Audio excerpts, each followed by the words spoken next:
Hey, there we go. Third time's a charm. We're finally online. Welcome, everybody. Monday night, the Leonis Report, episode 66. Sorry, a couple minutes late. Some technical difficulties, but JB and I here tonight with some news updates. We're going to talk about the state of the game a little bit. We're going to talk about sort of Convallaria. And before we even get into that, though, we're going to say hi to you and say hi to each other. What's going on, man? Happy Monday. Happy Monday, man. Still kind of something I look forward to every week here. Despite what's going on in the game, it's always fun to come on and talk with you. So I enjoy hanging out with the folks in the community. But to your question, I had a good weekend. Pretty low key, kind of just around the house, the usual kind of stuff. How about you? What was going on this weekend? Honestly, same. I know it's the summertime, but we've been indoors a lot and just gaming and sleeping and hanging out. And it's still been good. Always good talking to these nights as well. I completely agree. It would be a lot more difficult to get through the podcast without you here. But yeah, a lot going on with sort of Convallaria, and I know we'll talk about that at length. I think toward the end of this, just for some fun, because you've gotten pretty far in it, much farther than I have or anyone else I know, quite frankly, personally. And then before then, we'll get into War of the Visions, obviously. And so we're gonna kick things off with again kind of like a little state of the game at the moment, where things have progressed. We have now Summer Resnick in the fold. We've got some more of just general thoughts and constructive criticisms that we want to go over. And then we will go through the news updates, and that's the Orochi Vision card and Esper. Sonille is getting released, as well as the MA2s for Bronwell and Khamral. There's a raid revival that will kind of give some advice on, but that's really it. And then we'll go into sort of Convallaria and whatever Q&A you guys want to throw in there. Obviously, we love talking with chat as well, but we'll start with the state of the game with War of the Visions, where, no doubt, I think we've all felt it, a little bit of a malaise in the game. That was your word. It's a great word. I use the word apathy, where there's really just this kind of like no one really is passionate or really cares anymore, which is kind of the culmination of a lot of things, mostly game balance driven, some of it game economics and Visior driven. There's a couple different things, but we'll try to dissect that, give our personal thoughts on it, maybe some feedback, because, one thing that we try to be is at least realistic and pragmatic. I don't think we ever ask for the moon when we talk about things. I think we try to be helpful, level headed, and so hopefully we can use this platform to do that once again this week. But I'll pause there for now. What's going on with you in War of the Visions for right now? I mean, still logging in every day. Still, I mean, I had some spark or some hype, for Resnick coming into the game this week, and it's always exciting to get a new seasonal character, especially because she had just come out in JP, and we had just had a preview of her kit. We knew she was kind of aiming for countering this follow-up attack meta, countering the curse, the frostbite. So it seemed like just what the doctor ordered, and in terms of really breaking this meta open and hopefully bring some characters back that really were nigh unplayable, the last couple of months. So unfortunately, it just hasn't happened yet. Yeah. And it's not necessarily, it is the character, but it isn't at the same time. I think that the biggest problem with Resnick at the moment is that aura only being to be fair, like all other auras have been so far, a range height of 1. And the Guild War map and the Arena map now that just came out this week both have disparate tile heights that really make it unoptimal, especially in the opening turn rotations, that you end up getting cursed or frostbitten and quite a bit anyway. So it's really kind of turned out, a lot of people haven't been using Resnick at the top ends because of those issues, because it's not reliable. If you get a certain turn order right, somebody could change their movement up and you're right back in the same situation. So it's really kind of disappointing. And with everything that's been going on before her coming into the game, with, like you said, the general apathy and malaise and not a lot of hype right now, that unfortunately just kind of piled on and added to it for me. Me too. Right. Talk about expectations and hopes dashed. Just to go a step further, part of the problem is the fact that we call it a healer AI. And the way it basically works is that it's the kind of unit that when they buff, they do not move, they stay stationary. So what ends up happening is Resnick will either move to a teammate or stay by herself, and she'll use that first buff, but she'll stay on that height 2 tile. And then when she uses that secondary buff, which is her actual aura ability, she'll still stand still at that height 2. Meanwhile, that whole time, your units have started to move ahead. So now you're getting the height funkiness. And the extra layer of the onion is that her TMR priority, I think, is kind of horrendously bad. A lot of TMRs she'll prioritize before the aura effect. So A, you have the risk of not getting the aura effect off. But B, even if you do go for a buff that goes third, because there are some TMR buffs that do, she will still continue to stand still and will further exacerbate the distance. Even though she has a range of 6 on that aura, in practice, it's literally just not working. And so that doesn't feel great. And I will say, I think we're both in agreement on this. Give it 2 weeks to a month with some map changes, everything will be fine. Introduce Shreka into this too. I think she does some good things for that. One of the things that I immediately kind of learned is that she's not really like a Sephiroth hard counter or a Gilgamesh hard counter. She kind of does a little bit of everything for all of them, and so you really do have to like still like make sure you play your cards right. But right now it's not great, and so that's specifically to Summer Resnick. There's obviously more beyond her that you kind of touched upon. That I know I still have more to say, and I don't know if you want to elaborate more too on your recent experience. Yeah, so I think a lot of what we're feeling right now is a long time coming. Some people have felt it earlier and kind of dropped off the game. For some of us that maybe have, consistently enjoyed the game over time, it's been kind of more of a longer drawn out process and, almost, kind of, I, I don't know exactly how to phrase it, but it kind of all started at third anniversary where reincarnations, came in. On some level, it was kind of cool to be able to tinker with things, but the cost of it was just too much for the average player. The every unit, at the top end, were essentially had to be reincarnated from that point forward to be able to be used in Guild War, which at the end of the day just really upped the cost of the game. A few months later, then they introduced the Hollow Vision cards, and yet again, the cost went up, for everyone about 10 to 14,000 per vision card, if you include the shards and whatnot. And because of those two things specifically, that has been extended the hollowing out of the competitive PvP in the game, where people just can't afford to keep up with what they're pushing out and the cost of it. They don't have the latest vision cards, or they're missing specific pieces. They don't have the dark espers or the latest and greatest units. And unfortunately, the third part to drop there is that now they've completely eliminated our backlog or toolbox of units, where essentially that barrier to entry, or stuff that you could rely on when maybe you didn't pull the newest unit to be able to counteract the meta, is no longer valid. And since the 4th anniversary power creep with new stats and new abilities that these older characters just can't keep up. And that's really the first time that that's ever happened in the game, over the last 6 months. We've always, even up through the Helena meta, always been able to go back into those old units. And now we're, unfortunately, outside of maybe a couple of outliers, you're just not able to do it. Completely agreed on all of that. And I know for me, the angle that my personal dissatisfaction is in the concept of content, to say what actually is in the game at the moment. And I know for most of us at the top end, and even really anybody in Guild Wars was the content. You would spend hours every single day mocking various different teams, and you had a variety of teams to choose from. That would take hours throughout the day just having fun mocking against a variety of things. And right now, because of that power creep, you've essentially cut out all those hours of mocking, because most of it's irrelevant. You literally can't use 90% of it, 95% of it against what we're seeing nowadays. And not only that, but the creativity is gone, because even, and I think we've talked about this, the things that are being run on defense are the exact same as what's being run on offense. There's really no variety in either of them, where you used to at least have, like, all right, you had defensive walls that were like, this is a good, wall of units that you're seeing quite often.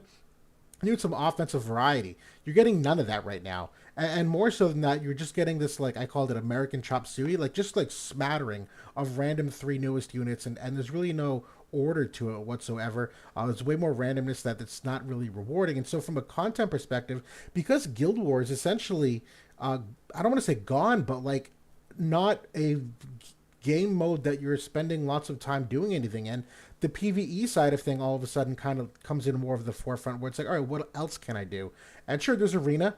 People still do some of that, but that's kind of rinse and repeat at this point. Free match, quite frankly, with the introduction of the Fire Veritas, although fun, not really. There's a lot of people participating, but the quality of teams is such that it's not as rewarding for really like doing a lot of work into it. And so It was almost more fun before when you just, just the hardcore players were were yeah, playing, but it would take longer to queue. yeah. And then so from the PVE perspective, there really just like isn't anything from a outside of that. The story quests we get drip what every 2 weeks, a new set of 10, and only like 5 of them have cutscenes. At this point, any of the selection quest units are not worth the time and effort, and nor do I even think those are like really fun in hindsight. They're okay, but there really is no other kind of like PVE content. The Trials of Reckoning only for a week. That's more background farming with a little bit of manual stuff. And even to your point on the reincarnations, the score portion of the event is far less of an incentive nowadays because the PVE mode is heavily skewed results wise by those people who reincarnate the PVE units, which don't always align with the PvP units, so that you've kind of broken up that niche. And so when I think about like what do I actually want to do in this game, the answer is like not much, and nor do I feel like there's really any personality to it anymore. Now more than ever, it really does feel like pixels on the screen. Where we've talked about this at length. Where are some of these small events for these collaborations? There's a summer Resnick that comes out. Would it kill them to do like a summer beach cutscene and have a little story mode of 10 stages to go? Like there are things that you have the models. They clearly have already shown in the Warrior of the Crystals that that form of cutscene is doable with just like, and I don't like it, but like straight up text boxes. But it very much feels like there's no work or effort being put into this, which really kind of like from a culture setting perspective, things always work from like leadership down. We've not seen Hiroki in months. We've not seen Justin in months. When's the last Justin in Friends? A year ago? There's literally nothing, and it's complete silence. And so that like signaling from the top, if you will, makes it really difficult with all of the rest of this to really just be optimistic or feel like you're having fun or even feel like there's a hope for the future, if that makes sense. Yeah, I mean, I think over the years, my lowest point in this game had been Road to Worldwide, and that's about a year ago. But even at that point, my joy for the game was still there. Like, Right. the PvP at the end of the day was still fun, and you could always point to, I feel like, the time and money that I'm putting into the game is well rewarded with fun gameplay. Um, and that's non-existent right now. And it's really unfortunate because you can see it across the community, even myself, who has been always one of the biggest um, you know, cheerleaders for this game, Me too. for lack of a better word. I mean, I feel like I've always ripped Gumi and Square when the time was right, but at the same time, I've also praised them for the good things that they're doing. And there, like you said, there's no effort, there's nothing being put into the game from their ends that um, makes the gameplay fun and rewarding at the end of the day. Absolutely, and I also want to make this clear. This isn't an indictment on Hiroki or Justin. Like I know Justin personally, fantastic human being. I know he puts in a lot of work, and I know the team still does a ton of work. I have no doubt that they do, and they obviously have shifting priorities. But this is more of just like a feedback thing more than anything. That this is how we're feeling. It's not a criticism or an indictment or you know, knocking at their door and trying to burn down their house. I know there's still. I know Hiroki cares about this game. I know him as a person. I've heard nothing but amazing things in terms of the pride that he takes to these games. That we laugh at like, oh, you know, Hiroki's retirement. We're funding the pension, and I'm sure there's obviously truth to that. It's a business. Let's not get it twisted. But I know that team deeply cares about this game too, and so I hope it's not taken as us attacking or belittling what they do because obviously there's work, but um, that's kind of where we're at. It's really unfortunate because I think because this has been sort of a long time coming, I feel like some of these things that have been over the last few months have been the straw that broke the back. And I can see that happening across the community where longtime friends and day one players are starting to drop left and right. Top end guilds are starting to fade away out of the top 10. And like you said, there, we could always count, at least in the top 5 to 10, that there would be a lot of competitiveness, and that has also been drying up as well. Yep. So it's just, no matter where you look at it, whether it's at the top end, whether it's at the bottom or middle, everybody is feeling the same sort of issue. And like we said last week, this is all kind of tied into what we've been talking about over the last couple of weeks. And I feel like the community is sitting on a very thin line right now where if nothing changes and we don't hear anything and we just kind of keep going like we are, this game is going to really die very, very, very quickly. Absolutely. And so I thought, go ahead. Because at the end of the day, this game has been buoyed tremendously by the community, by the content creators. And when that community becomes apathetic and when the content creators lack motivation to create anything because the game is in such a bad state, well, you're in a disaster zone at that point. Do you remember the last time you made a video? Was it Dark? Was it Fina? I didn't make one for Fina. That was kind of, I kind of threw my hands up and I'm like, I just need to step back at the moment. Me too. I've made maybe 2 videos in the last month. There's really nothing to make a video on. There's nothing fun to talk about. There's no content to be had. I can't think of a more damning thing than that. And I was just gonna make another point. We've brainstormed things they can do to try to mitigate some of it too, and they're not enormous lifts. I mean, they just came out with an item for the Veritas units that's like a big stat bump. Dare I say, even make one for the general pool of units. Even that would be better than nothing in terms of a unit being able to put on the stone and get some 60% buffs to a bunch of things in agility and whatnot. That could be one way to very quickly, you'd obviously have to tailor it a little bit, so you couldn't give that to newer units. It would be mostly for the older units, but like there's equipment items that you could do. There's definitely like ideas like the half off reincarnation that we've talked about, to say like half the cost of mind spheres for some of these older units.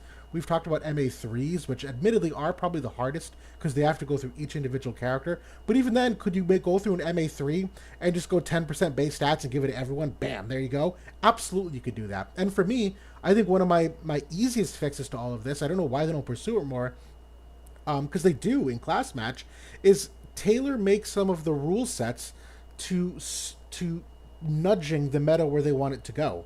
We've seen class matches where like Quicken is a big problem or something, and they like say, all right, no CT changes. The Elia meta, that was a big thing. They did a lot of null CT for Elia because that was obviously a big part of what made her tick. And to me, right now, Guild War is this like, all right, whatever the new unit is, we're going to give them some buffs for the map. And I'm saying, screw that. Have this map and go 50% curse res and just call it a day. You're going to see a complete meta shift doing that. Like, there's so many things they could do to try to nudge the meta in certain ways that's the easiest thing I can think of to bring some life back to Guild Wars and keep things in check. I mean, I feel like this was a classic, create a problem in the game around a hype character that they knew everybody was going to pull, and it was Sephiroth. Once again, just like at the 3rd anniversary. Yep. Unfortunately, I think they made him so powerful that not even they realized what they were doing. Even if you take away the curse, he's still an absolutely insane character. And unfortunately, what they've done with Resnick is just cement his place in the meta even further. So whether, Gilgamesh, maybe he falls off a little bit. I think that's the wrong choice because we need Gilgamesh to be relevant for Shrek. To come, or she's just as much of a problem as he was. Yes. So at the end of the day, it's still kind of the same, small handful of characters. I feel like, I feel like they realize a little bit what's going on over there, and they, we talked a little bit last week about this barrage of units lately. We've, I think we counted it out as 7 units and 6 or 7 VCs over the course of 2 months. and nobody can keep up with that, especially when a lot of the characters have been absolute duds. Like, Fina is she's fine, she's not going to do anything, right? Lucielle, she's good, but she's not going to be able to make enough of an impact to change anything significant, at least right now. Agreed. Well, and the other side of that, there's no PVE content to use them for. That's the other side of it. Okay, sure. So they're not a high-end PvP unit, but the saving grace for most of these units was that there's other modes where they're really applicable, and right now that's not the case either. So it really just begs the question: why would you ever pull this unit? And that's just kind of a self fulfilling prophecy after a while. Yeah, So, I mean, this all comes back to that problem of our toolbox being eradicated, because when we've hit these huge walls in the meta in the past, we have been able to go back and find creative ways to break up some of that monotony. Alaya, like just kind of going back to her like a year ago, one of the biggest problems we've ever seen come into the game. But we were able to come up with creative ways like a Luel, like a Urel, and several other units that were able to kind of contend with her. And that made it more palatable, made it more fun for everyone. yep, Because those were units that, the general populace had and had built, or, could fast track and get them online. So not having that has been such a massive detriment to the game. And I feel like it was just, you know, they had their sights on short-term profits, and whatever plan they have to kind of get those units back in, whether they're saving it for fifth anniversary or who God knows when, they absolutely need to get it in yesterday, yeah. or this game is dead. Right, right. Because if it's anything like the other upgrades of the limit breaks and the MA2s, the first round of units is going to be Eld and Rob Horn and all these shit units that aren't going to move the needle, and it's not going to be another 3 months or 5 months till the, you know what I mean? Like they always start Yeah, with the the oldest slow units, drip. the slow Yeah. drip. So unless they change that precedent at this moment, between 140s and limit break upgrades and MA2s is that the very oldest characters get them first, which delays what is already delayed. And the slow drip had worked in the past because they released those systems kind of immediately when the power creep came in. Like when the EX system came in, they kind of started doing some MA2s and, started doing some job revisions. And then like the LB upgrades were introduced relatively soon after the third anniversary. But, since the stat kind of hike in the game, there's been nothing to address it. And yeah, we're seeing what the results are because of it. Yeah. But no, I mean, I think that's all I wanted to say. Anything else you want to touch upon before we kind of get through the news releases, or anybody? I mean, we're reading you guys in the comments. I think everyone's really echoing our thoughts. I see comments here about no live streams really hurting, about the pitying as of late really not feeling great for those cost reasons that we've said. JB, I know you've been pitying like a monster. What are you, like 4 out of the last 5 you had to pity for units? Something awful. For the majority of this year, I've been pitying almost every unit. So Yeah, yeah. I think there was only maybe, I mean, I pulled every unit. I think I didn't pity maybe 2 or 3. Though like that, it doesn't feel good either, where you kind of, the 12K paid option starts looking attractive. That's when like things are bad. Right. Well, and I'm at this point too. I don't even want to put the money in anymore because I know that it either might be wasted, number one, or B, it's just not worth it because there's not as much hope for the future. The moment you lose hope in your game that there's something more, then you're just gonna escalate and accelerate and exacerbate all the problems that you see and really become a self-fulfilling prophecy where people think there's no hope, they reel in their spending, the game starts to suffer because you're not seeing the revenue. That's exactly how you get to end of service. And that's what we have been seeing over the last few months. I think that, you know, this isn't anything new. It's been a gradual trend kind of since, like I said, some of those systems have been introduced and the cost has gone up. People haven't been able to be competitive because at the end of the day, this is a PvP only game. Right. That's all, literally all there is to do in the game is PvP. The PvE is if you look at a game like sort of a Convallaria, this game is an absolute joke when it comes to PvE.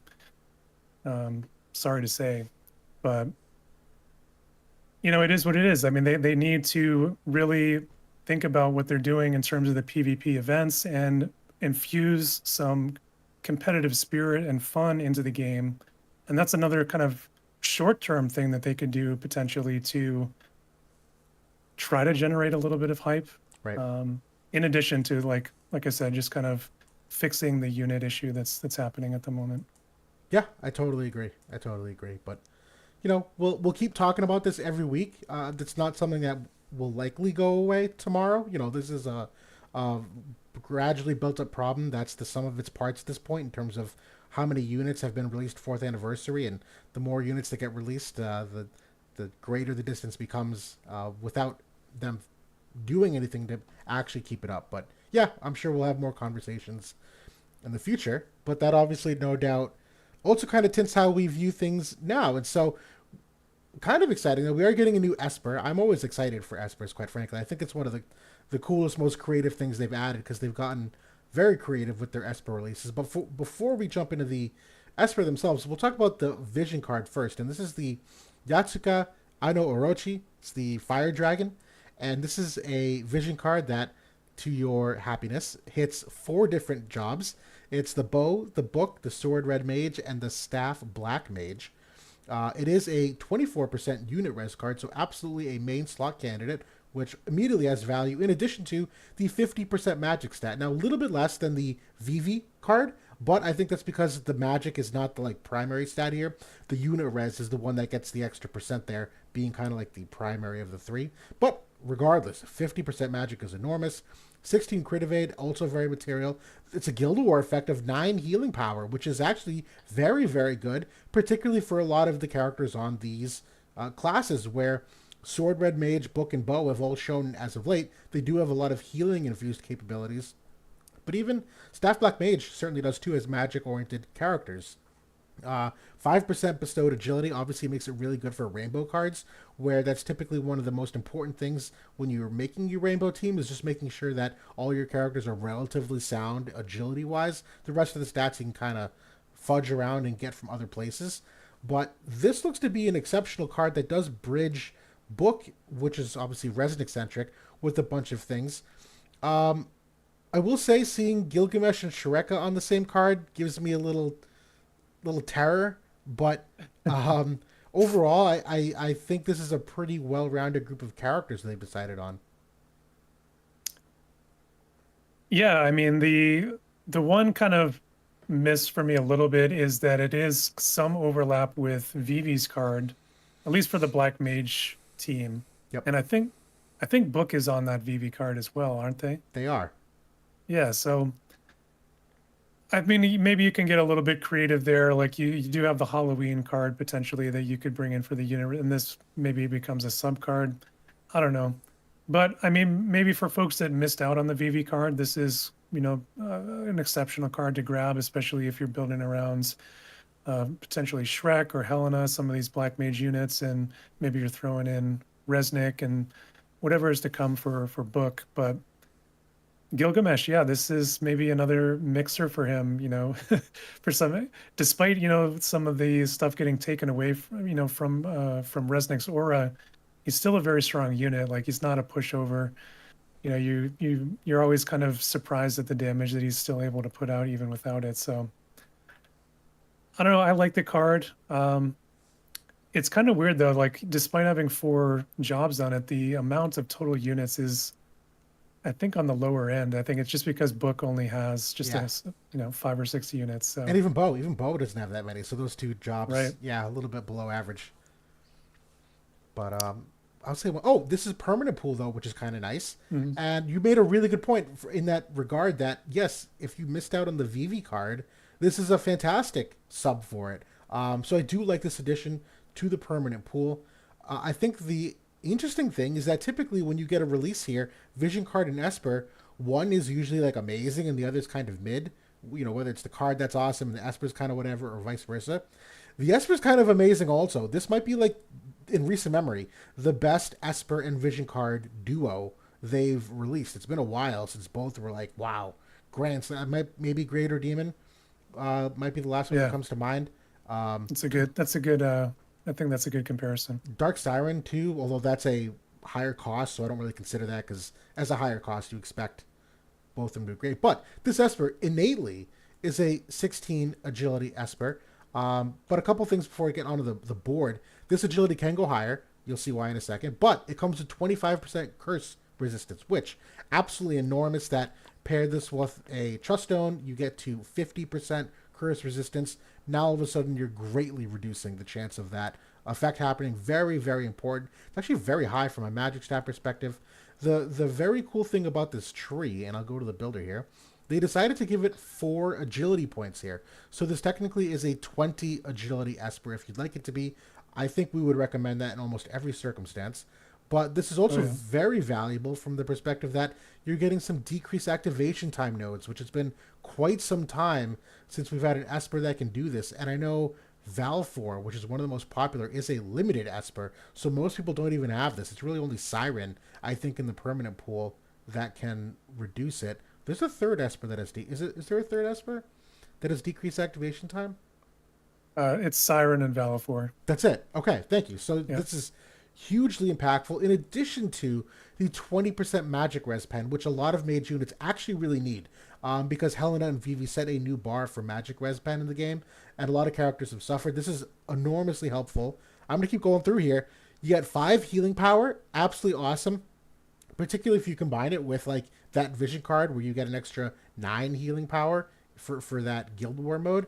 But even though all these things are here, the one kind of slight demerit is the fact that it's not really at all like offensively oriented as an Esper. You could go down this direction for the 15 magic attack for the modifiers.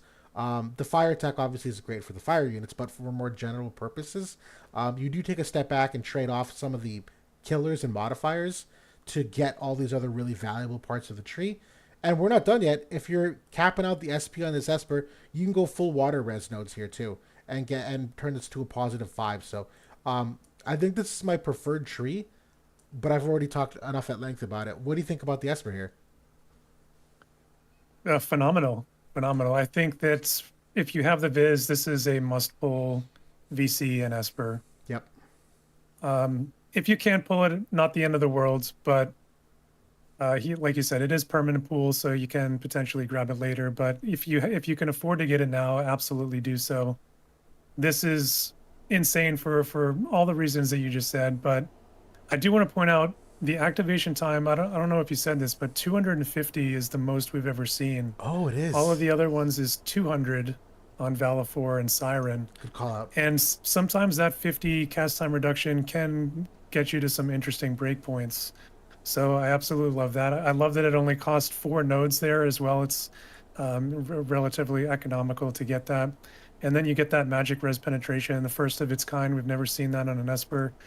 And I think that is significant because a lot of the vision cards that have been coming into the game have really upped the amount of magic resistance in the game. Not all mages really get all that much magic res penetration. Nope. Usually they have to buff up to get to like 60 or 80%. So this can kind of really, I think that it, because of that, does really up its offensive potential.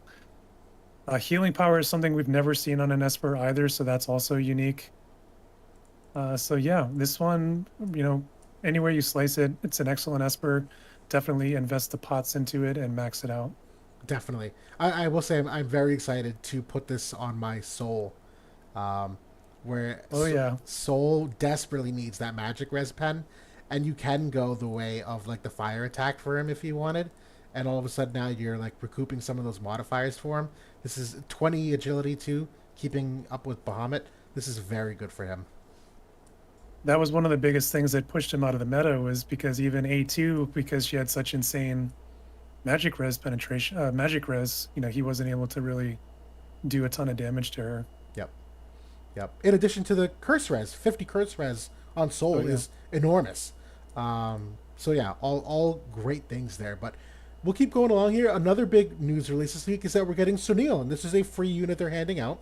It's going to be one of those far plane archive quests. She is a 70 cost unit. They've given her the duelist main job here, which it's not a unique main job as a 70 cost. They often aren't. But she comes in as a new dark 70 cost unit, which is kind of ironic because Dark is certainly not at a loss for 70 cost units. They have 5, which I think is the most in the game, quite frankly. In addition to Yeah. the fact that even their lowest rarity ones are still hyper valuable, at least SR Little Leela is. So Neil's coming into a very crowded room of dark, lower cost units. She is a hyper evade unit compared to what we've seen released as of late. But I use that adjective. Let me set the bar. I don't think she's as evasive as we think she will be, but we can quibble about that in a bit. As to some of the mechanics as to it. What are your thoughts on Sonille right now? I really like this unit. I think, as a freebie, as a 70 cost, it's hard to complain when it's free, and it's grindable too. Like, you can get a max reincarnation here by, background farming the quest, getting the mind spheres. It is going to cost you scrolls, I believe. I don't think that Yep. so you will need to invest the scrolls into it, but um if you invested into Seifer, I think that this is a primo companion for him. Yep. She is part of the warrior group because she's a duelist. And of course, you can go the mono angle as well. They have, we do have the advantage of having that Maidens of the Rose vision card for the dark element, which doesn't exist over in JP. So, you can make them hyper evasive by bringing in 2 different luck vision cards as well. And then they share that Yuffie vision card too for the evasion. So, Yes. yeah, I mean, she can get very, very evasive. I think, let me just pull up my stats here real quick. So I was going to do the same. So the thing that I recall, just while you pull it up, the thing that I recall is that she's got 20 innate slash evasion against slash type attacks only.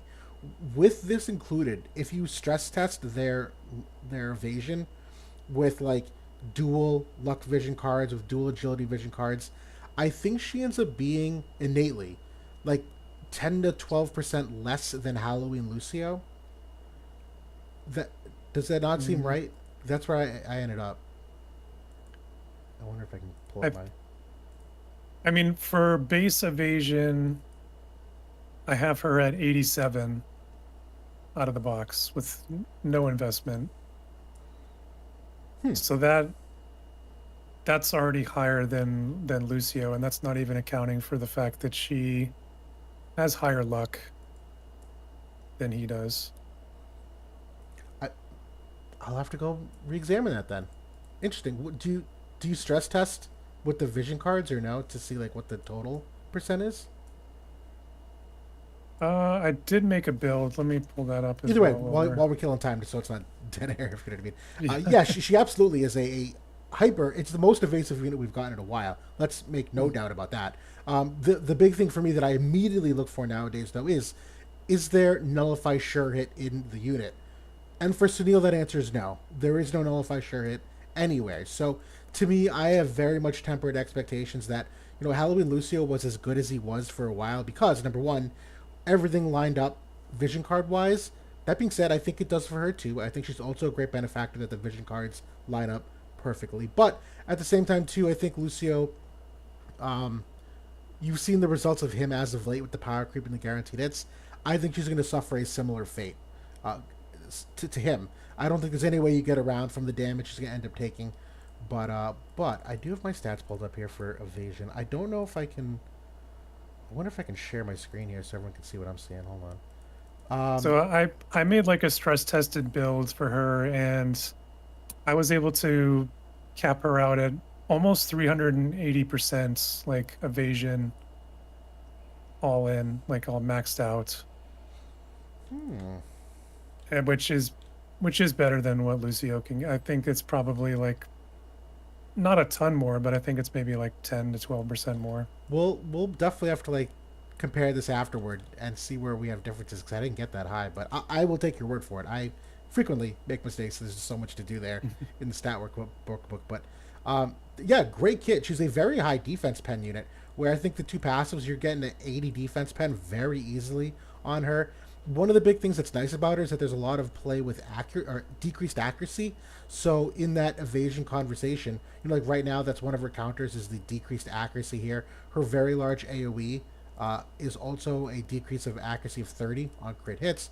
So in conjunction with the evade, that's definitely, you cut at it two different ways. There's no limit break on this unit being the 70 cost. The sub jobs are fine. I wish that she had the barrier on the what do you call it, the same job as Lucio, but her overall buffs here are still pretty decent. I mean, she does have some of that AP reduction that we've seen in some of these units, and restorative for herself too. I know on her weapon, that's the angle of the decrease AP here, and it's kind of said the same thing with the crit hits, where she has a lot of crit hit up, and she's got for enemies a lot of crit hit down. So it's kind of just like widening the gap in some of those stats.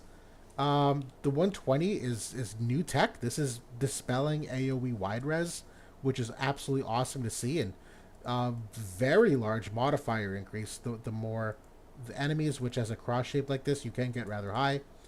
But I will say on that note that Duelist has never really been a amazing job, and if we're using Halloween Lucio as the template, who I think is still like maybe objectively better than her in some ways, if he's getting no play, I expect the same for her. So, tempered expectations.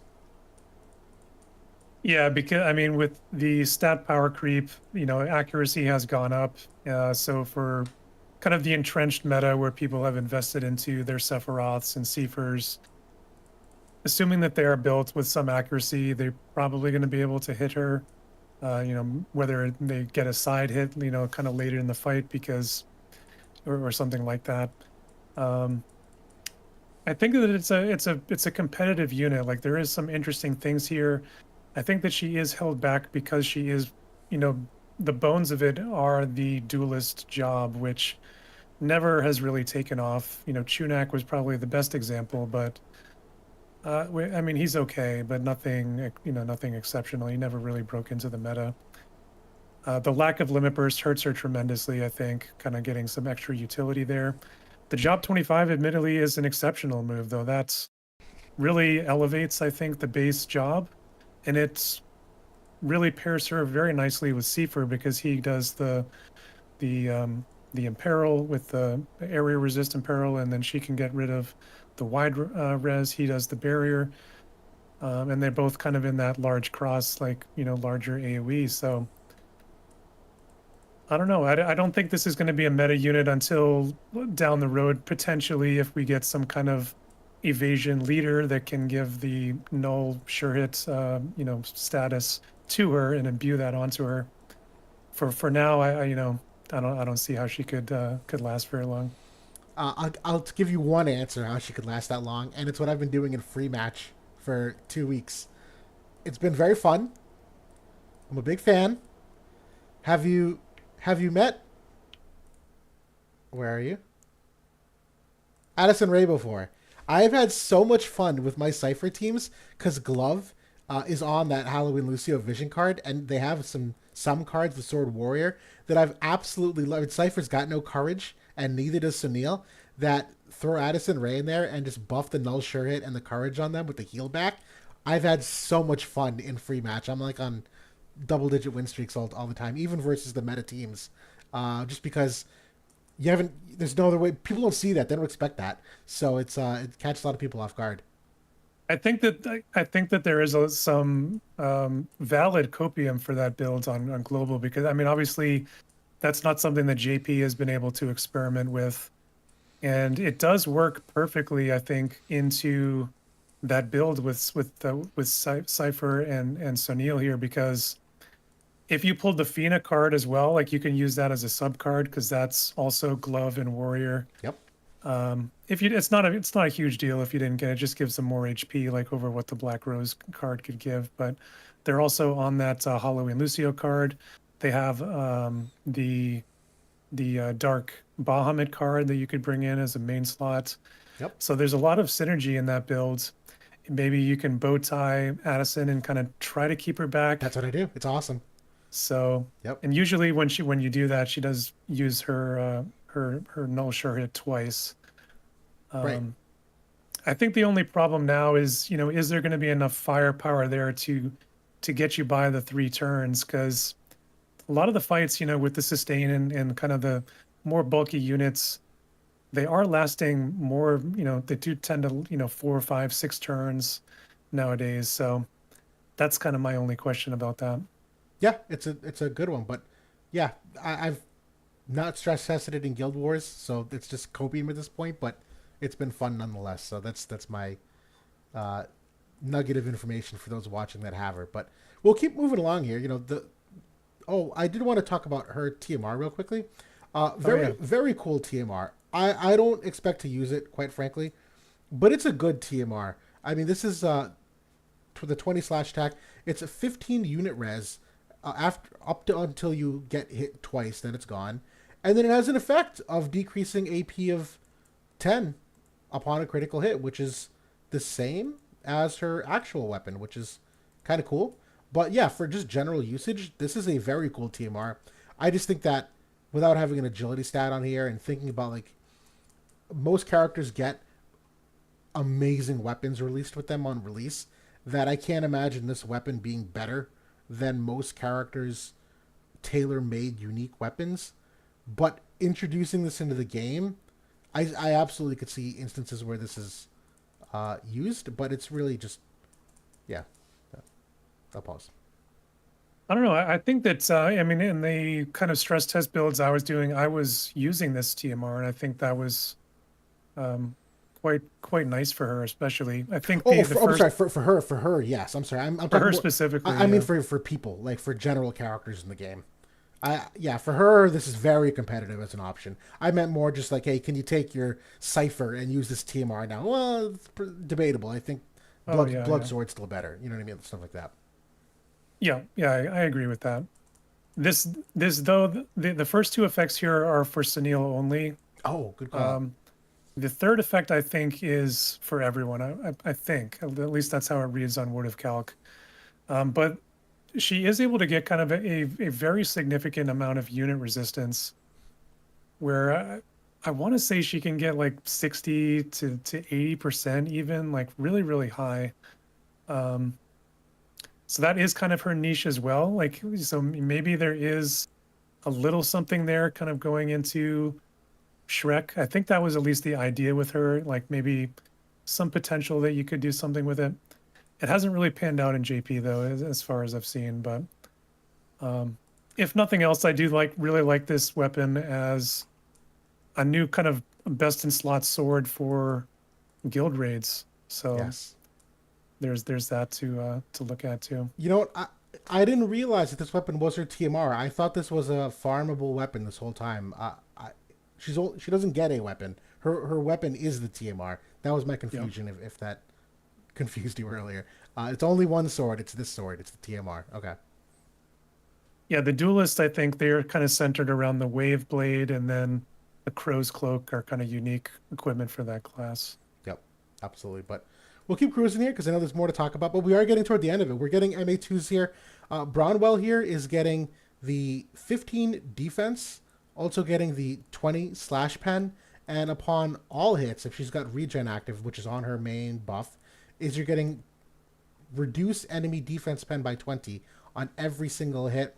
I'll be honest, not gonna help her. Her HP level is too low. The agility is too low. I did test with her in the mono greatsword era and was not usable back then. So maybe some limited content. It's a good MA2 in terms of how it fits her build and profile of how she wants to work as a unit. I don't think this does anything for her in any guild in any capacity though. I think that she was okay when we were like in that pure physical greatsword meta, where she was usable then. She got I really She needs some investment. I mean, when you're okay. going up against maxed out units, Okay. um, Quistis was using her quite effectively in that time, but he had some investment into her. Um, I like the I think it's a nice upgrade. It kind of goes into her niche as a debuffer of defense penetration. She's the best in the game at that capability. So if we ever do go into kind of a pure physical meta in the future, maybe she could come out. Otherwise, I think, yeah, like you said, it's a limited unit because she's a 70 coster.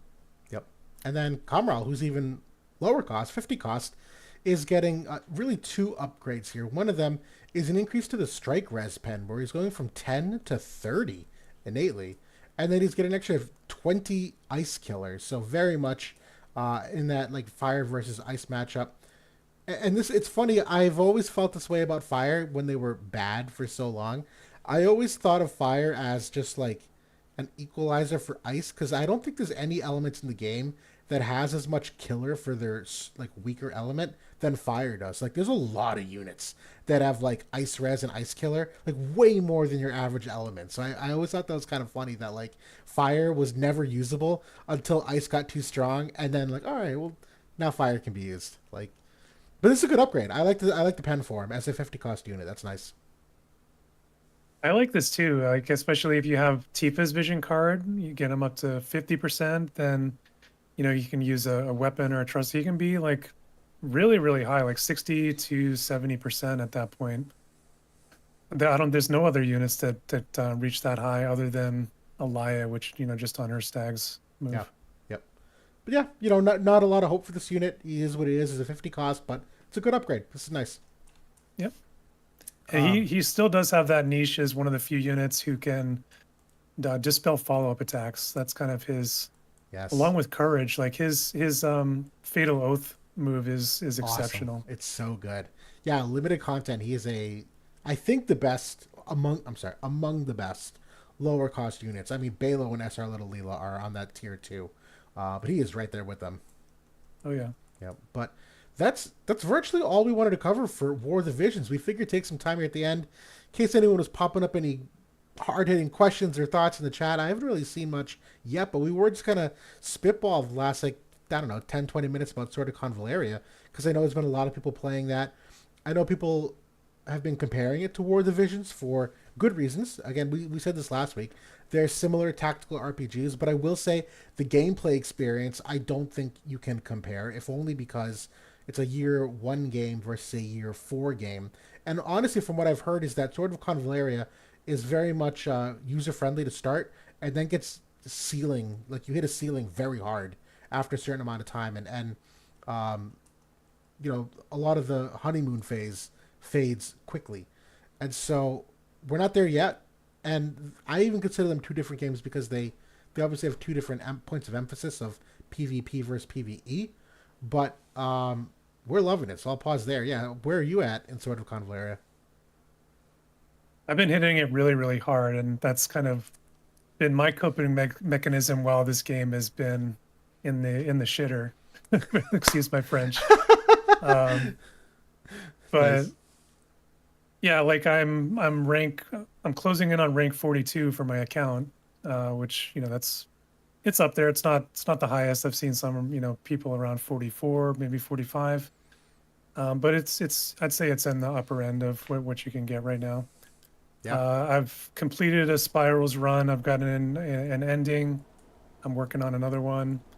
I've been hitting the Clash mode. I'm closing in on gold ranking, and that the PvP is very lackluster at this point. I can see potential for it, Yeah. but right now it's very much just doing it for the reward. I don't really get too much fun out of it. There's no sense of competitive, no large competitiveness there. I've heard that there is some real-time PvP and some other PvP modes that will be coming, so I'm looking forward to that. I think, like I said, there is a lot of potential for this because of all the interactions with the map effects and the environmental effects, pushing people off, and the tactic mode, and all that stuff is very, very cool. I think that the mode that I've enjoyed the most thus far actually has been the tower mode, Yeah. which I like to geek out about the PvE stuff. So I didn't quite make it to floor 10, but I made it deep into floor 9 last week, and hoping to get into floor 10 this week. I love it. I'll talk about my experience in a second, but I want to answer some things in the chat first. One of them, King Delita, and this is true, kind of, but where I want to like defend War of the Visions for a second. It's saying Sword of Convallaria is blowing away Wotive content-wise, and that's where I say you're looking at a year 4 game versus a year 1 game. If you came into War of the Visions today, there's a shitload for you to do. you have a ton of story, a ton of far play and archives. There's so much raid revival and gear use left to get. There's so much content if you were to start Wotive today. That's why I don't think that's fair to look at Wotive with a veteran accomplished account versus brand new starting a new game. So I would agree. Yes, right now there's obviously lots to do because we're brand new to it. But I think Wotive is in that same ballpark. There's lots to do as a new player. Um, the other thing is that do you want to comment on that or no? No, keep going. Yeah. I do have some thoughts on like the wall or like the honeymoon phase that you were referencing earlier, though.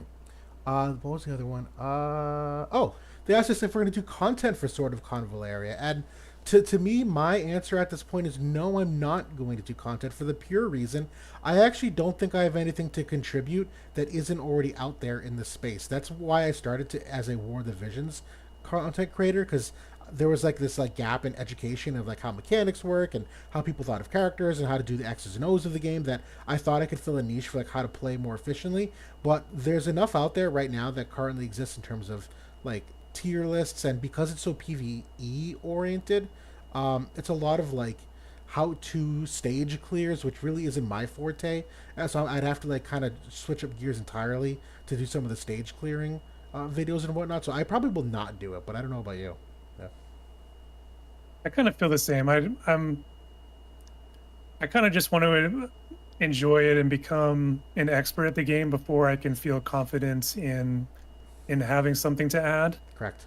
Because like I said last week, I don't really like to contribute more basic type guides or, this is how you rank up or this is what you farm. I don't really care to do that kind of content. It doesn't motivate me at all. So um, once I've really feel like I've completely mastered the game and I feel like I have something to add, maybe I will. But for now, I'm just kind of enjoying the ride, so to say. Nice. Did you want to talk about the honeymoon phase? You said you were going to circle back on that. Yeah, so I feel like I've definitely hit the end of that where I feel like a lot of folks are still, you're getting all this progression here very early on where you're constantly able to go into your quest and get these constant drips of Luxite and other goodies that you can, it kind of is reinforcing that, short hit dopamine in your brain Yeah. every 5 minutes. And that feels good. You feel like you're progressing and that's at the end of the day, that's what we want out of, RPGs and gaming. You want to feel like you're going somewhere, that your time is well invested when you're playing a game. So that all is great. And, I've obviously have been enjoying that myself. I do think though that once you get your account to rank 40-ish, things really slow down tremendously in terms of the rewards. They start to dry up a lot.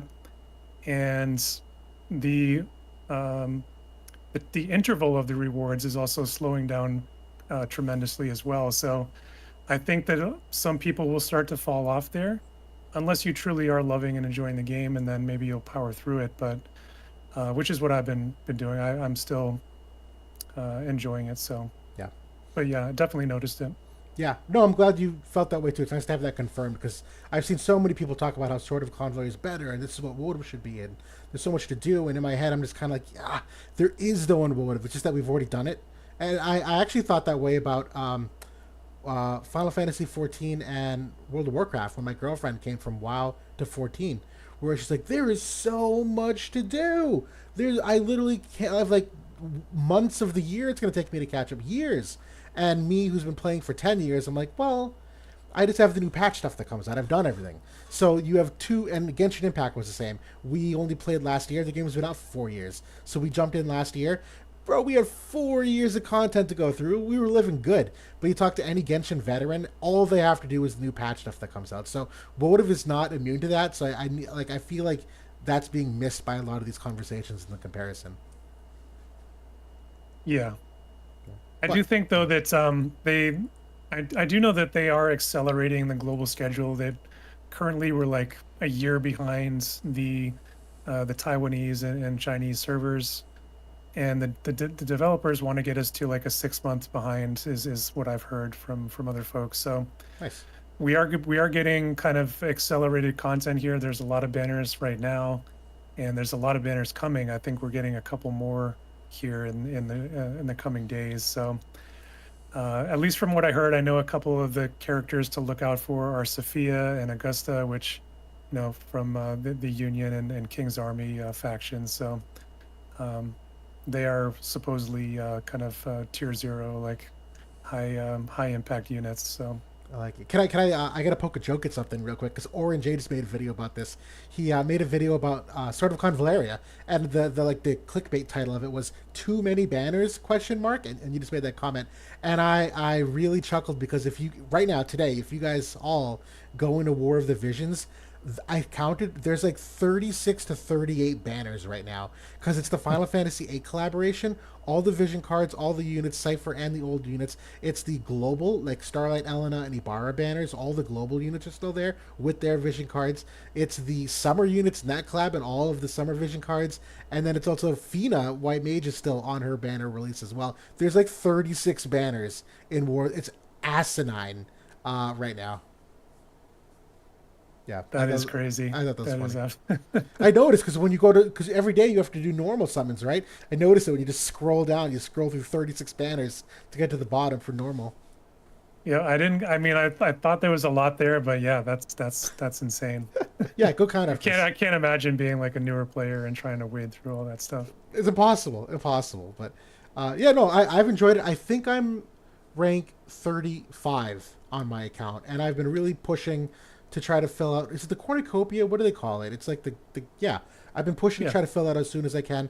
Like I said, I got to level 6 in the tower. I kind of procrastinated, and I probably could have gotten higher, but I just didn't push that hard on it because I've been doing more of the fool's journey as much as I can. I'm a little bit stuck on the very final boss of the fourth stage, but I haven't really sat down and given any real thought. I just kind of like did my generic like, oh, let me hop in there. And then a spiral I'm appreciating, but spiral to me is kind of a pain point that in order to progress week by week by week by week, um, going to the training, going to the barracks, going to the forge.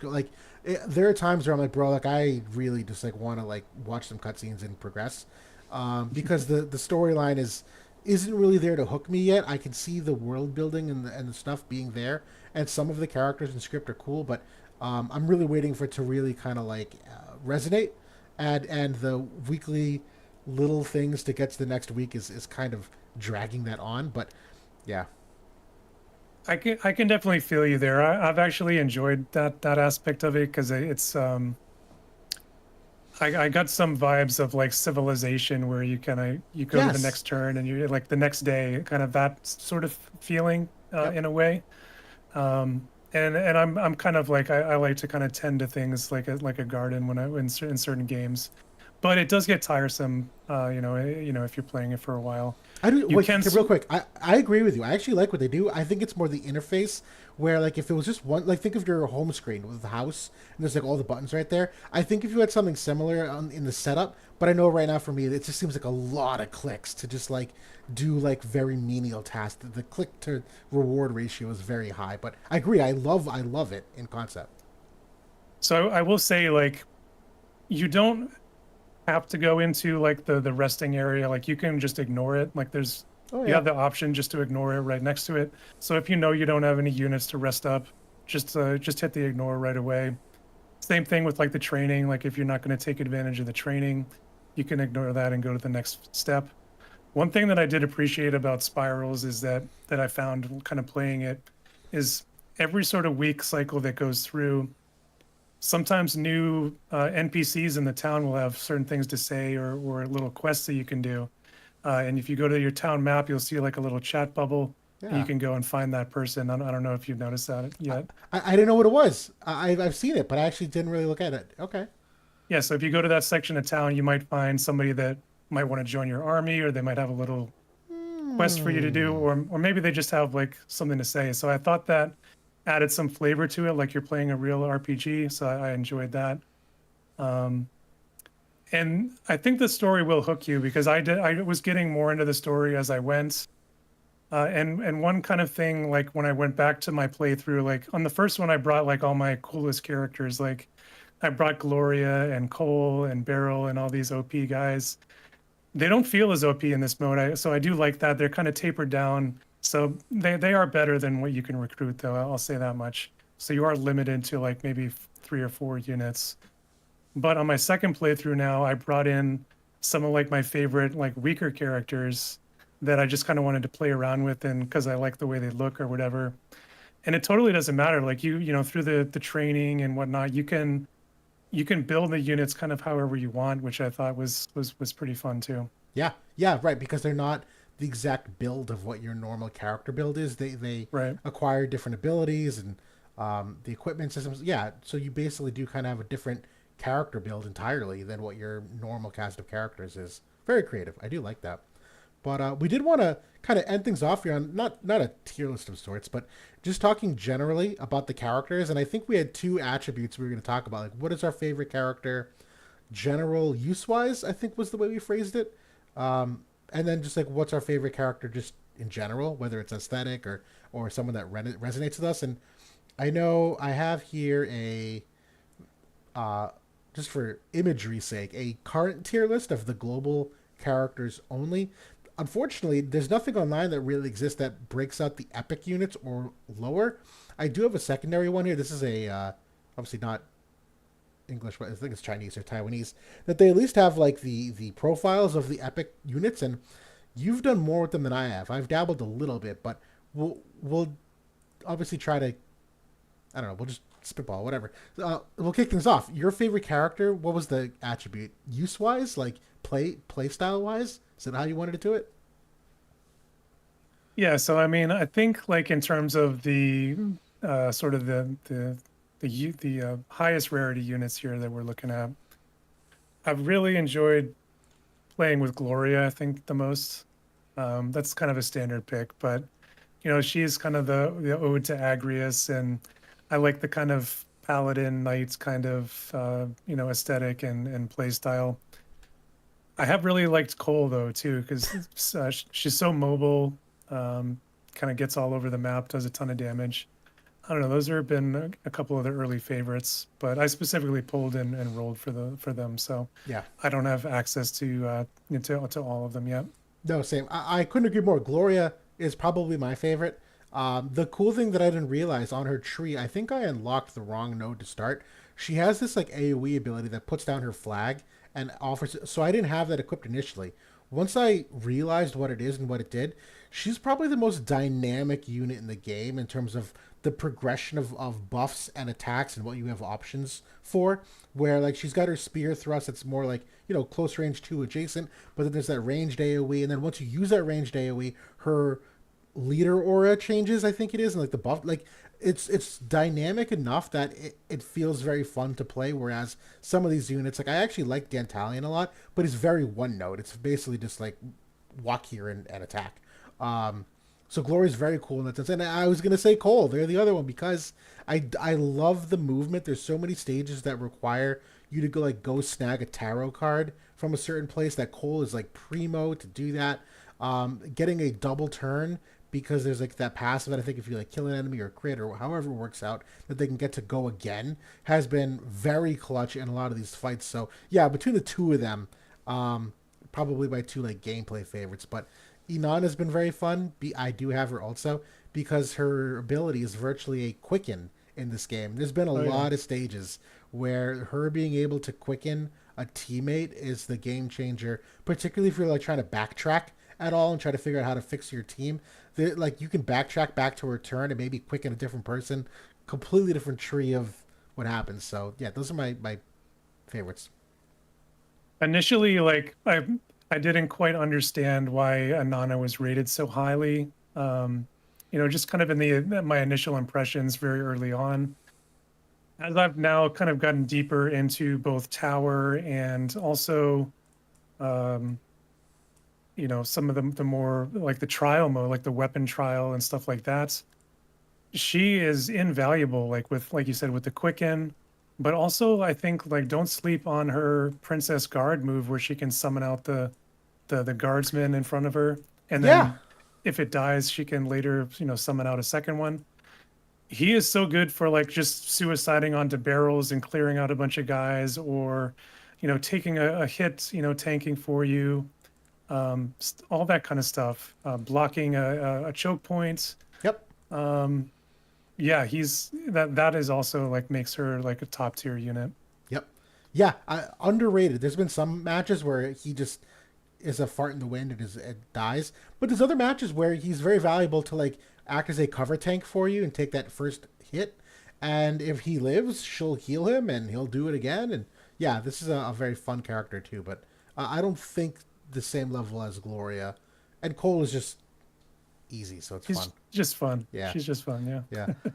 Um, I yeah, do go. have a couple of favorites from the lower rarities that I've kind of dabbled with in the tower mode. Hit One of us. them is the Papo Ice Priest, which is he's just a rare. Yeah, that guy there. He's he has some insane moves that he can do like with ice, where just his basic move just puts a cross pattern ice on the floor, and that slows enemies down. Like it takes, I think it takes double the movement to get through one square of ice. So really significantly can slow down. So he's really good at kiting. His ice blast move, which is the tornado, that one is like an AoE pushback. So you could do like a 3x3, and he can knock. I've been able to knock off up to 3 people with him, which is really strong on some of the tower levels. So the game actually doesn't penalize you for like War of the Visions for leveling up some of these low rarity units. All it takes is just some experience, common experience, and you get just don't bother really trying to go hardcore with their gearing and stuff. Like they're just purely there for the utility, Yep. and some of these attacks, like don't min max too much of them. But this move is exceptional, so I'd definitely give it a shot. I love it. I have not tinkered a ton with the epic. The where I have is in the I don't remember the name of the class. I know Defender is one. What's the red icon? Is that Seeker? That's No, Breaker. Breaker. Those are two classes that really like aren't highlighted too much on the tier list. So in lieu of not really having one, I started there, and I know one for me. The Tempest unit was fun, but I've haven't used a ton, and I don't even know which one he is here. I think he's one of these armored guys. But the other one that I'm just starting to dabble more into is another form of Seeker, the blue class. And you pointed this out, which is very cool, that even though they're in the same group, they can be very different in how they operate. Where this is the same class as Cole, but this character, I can't remember off the top of my head like exactly the utility, but it was more of like a brawler type of Seeker rather than like the ninja evasion type. That I thought this was like an interesting. Oh, the God Flash ability here it was. Yeah, yeah. Yeah, yeah. This unit is named Lightning actually, and Yes. she's super fast because of that rank 7 ability. Yeah. Her speed gets like one of the highest in the game. So I'm excited to dabble more. I have not studied their abilities, and because of that, I don't know exactly where to go next. But this website I'm going to dive more into to get to know them better because they're certainly viable and it would be fun to use them. So yeah, I don't have any of the favorites outside of that though. Another pretty good one here is the Flame Magician. It's the one on the very far right there in the second row. That one. Oh yes, Yeah. do they give her to you or do you pull her? I know they give out some of these now. Maybe you have to pull her. Never mind. They might at one point. You might get a dupe of her or something, but she can put like scorched tiles on the floor, like for like any sort of injured enemy on the field, and that can be super good, like doing a ton of like damage over time. So she can be useful for that. That's Barrel's a big thing. Barrel is known for Yeah, that, but this is obviously a much cheaper version of that. exactly. So yeah, she has some of that same capability. When you get the enemies to walk into the fire, they take a ton of damage. So you can use that to kind of kite enemies, and because when you're trying to push through the tower and some of these harder content, we're not quite at the level where we should be. So you have to kind of get creative with some of those tactics. That makes sense. I like it. I like it. All right. Any other characters here you want to call out, like gameplay wise, or do you want to hop into like who your favorite character is so far, just like in general or lore wise? Yeah, let's move on. I Yeah. think my absolute favorite of the bunch is Ruia. Like Stop. Me too. she's so cool. Just like her aesthetic obviously is beautiful, and um, I just I love her whole vibe, just like the drinking and her counter attack where she kicks somebody away. So yeah, I really love this character. I agree. I'm not gonna lie. This character, kind of like Gloria, I'll be honest, is a bit of a trope. This cliche of like the hardened mercenary drinking woman is Akame ga Kill and a bunch of other animes, very well known. So like that being said, she was noticeably one of the first characters when I played the game that actually felt like a exciting, fun character that I wanted to really get to know better. Because you're also introduced to what Mytha and God, what's his name, Fakal, Fakal. who are not nearly as they feel like NPCs upon first glance. I'll be honest, they actually get more in depth and get fleshed out as the game goes on, which I've appreciated. But in terms of first impressions, Roia was really one of the ones that stuck out to me the most. And throughout Spiral, No Will has actually been very cool and deep. Her cutscenes are very fun, and that tribe offers like a very different like angle of the game aspect. I don't know if I have any other favorites so far like that really resonate, but I remember those two in particular, where I remember watching the cutscene and like being engaged in what I was watching, whereas everyone else I'm just kind of like, all right, click, click, click, click, click. Yeah, I get it. We're gonna fight and you're gonna die. Okay, next. You know what I mean? I absolutely agree. Another one I've really liked is called Miguel, Yeah. who's like kind of a rogue. He's very low rated, which is unfortunate because I love his look and his vibe, and his kit is really cool where he can jump over people and it doesn't cost him movement. So he has some interesting things, but he just doesn't really have the he doesn't have like the attack power to really do a lot of damage or anything. But I've liked him quite a bit too. That's right. If you just like wait a year, you'll probably be able to reincarnate him and use him later. Exactly. uh, but yeah, I think those are my favorite characters so far. I have not gotten, like I said, admittedly through much of the Spiral, where more of these characters do get fleshed out a little bit more. But through the Fool's journey, they get a lot of backstory too. So as I get past the fourth stage, I am hoping to see more and more of these characters.